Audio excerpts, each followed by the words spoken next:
Selamat malam. Semua pada malam ini saya bersyukur kepada Tuhan atas kesempatan yang telah diberikan kepada saya untuk menyampaikan pesan dari Tuhan. Namun sebelum itu, mari kita berdoa. Tuhan Yesus, bentar kami akan mendengarkan sebagian dari sabda firman-Mu. Biarlah firman itu bisa tertanam dalam hati dan pikiran kami dan bisa jadi bekal dalam kehidupan kami. Tuhan Yesus, hanya ini dari permohonan kami dalam nama Yesus. Amin.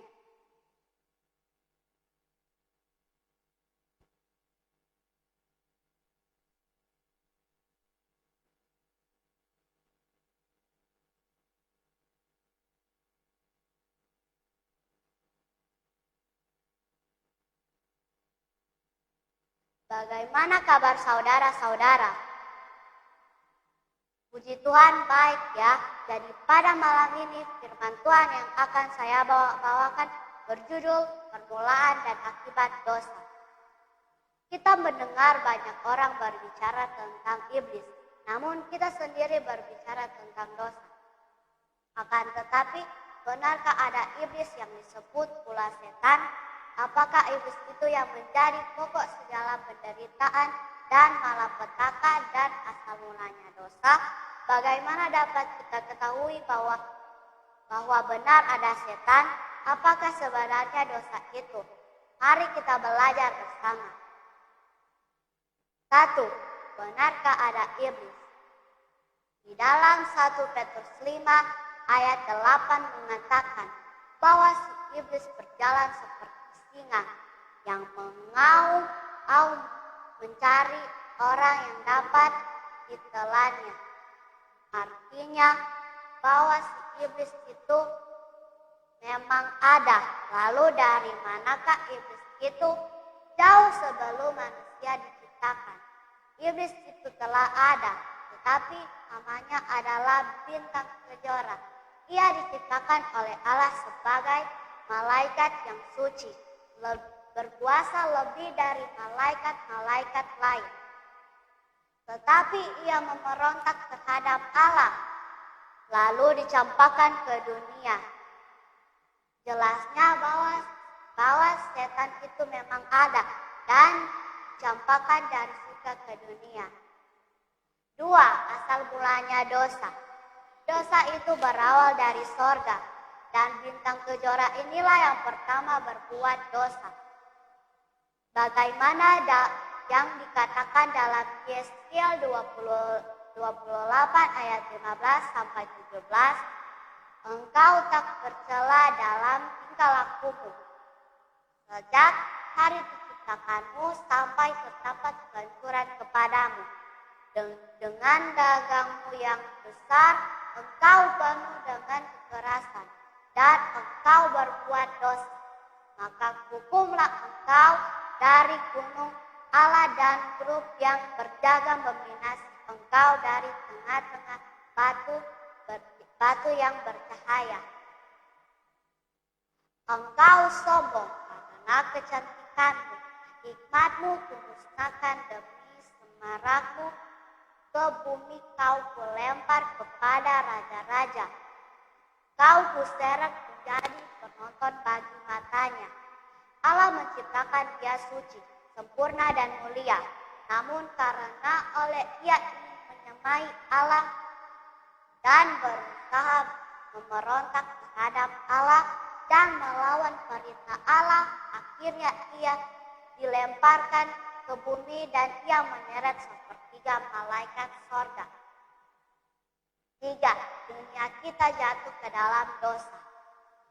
Setelah diciptakannya, dia bumi ini dan manusia serta segala yang di atas bumi ini, Allah menempatkan manusia di Taman Eden dan melarang mereka untuk memakan buah dari pohon yang ada di tengah-tengah taman itu, yaitu buah pengetahuan baik dan jahat. Kalau mereka memakan, mereka akan mati. Akan tetapi, setan menggoda Hawa untuk memakan buah itu.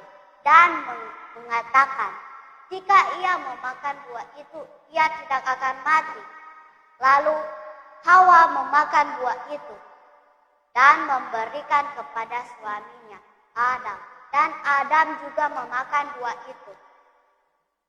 4. Akibat dosa. Pada saat manusia memakan buah itu, mereka telah melanggar perintah Allah dan telah berbuat dosa terhadap Allah. Akibat dari perbuatan mereka itu, mereka harus menanggung segala penderitaan.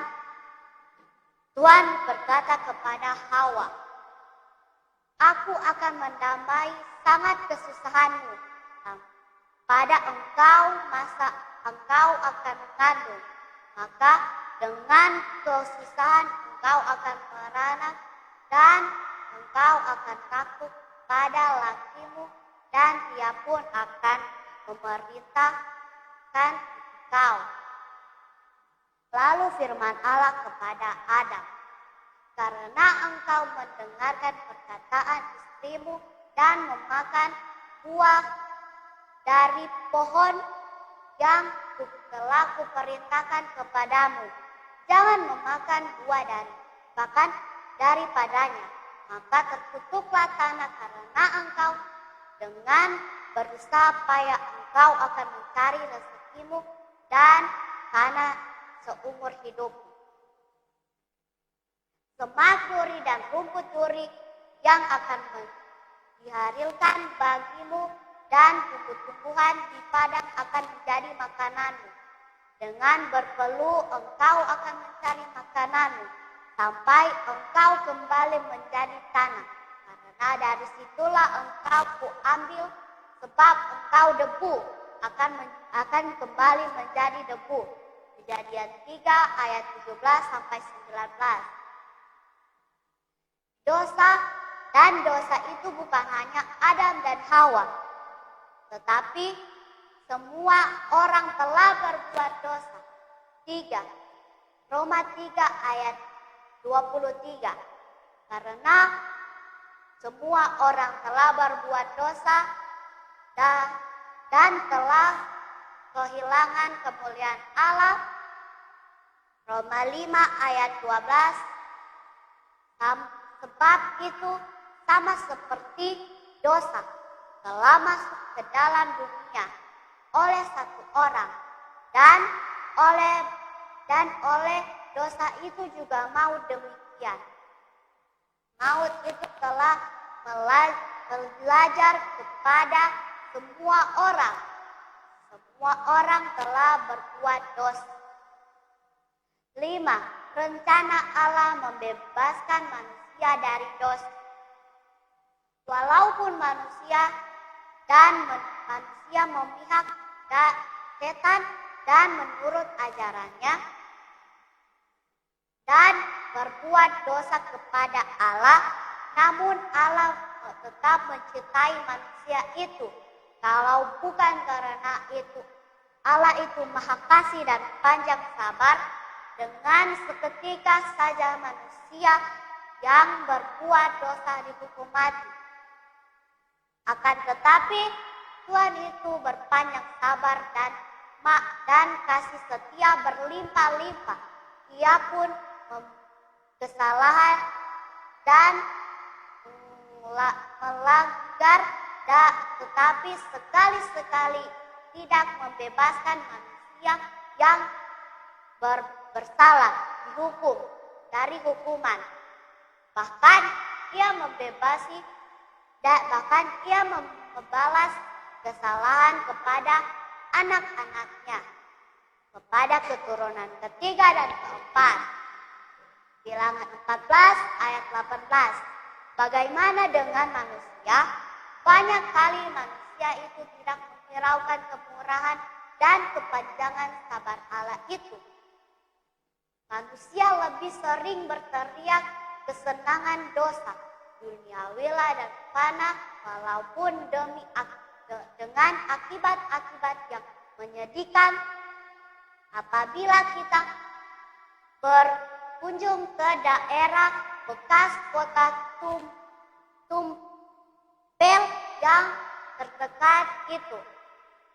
Kita akan melihat museum yang dibangun oleh para ahli Purkabala yang telah berhasil mengadakan penggalian kota itu.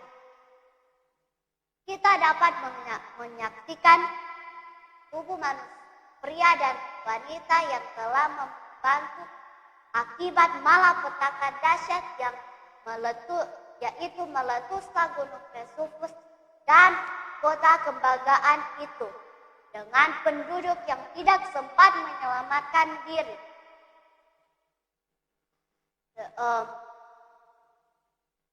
Tenggelam di dalam lahar dan tertimbun abu dengan batu-batu dan abu panas gunung berapi itu.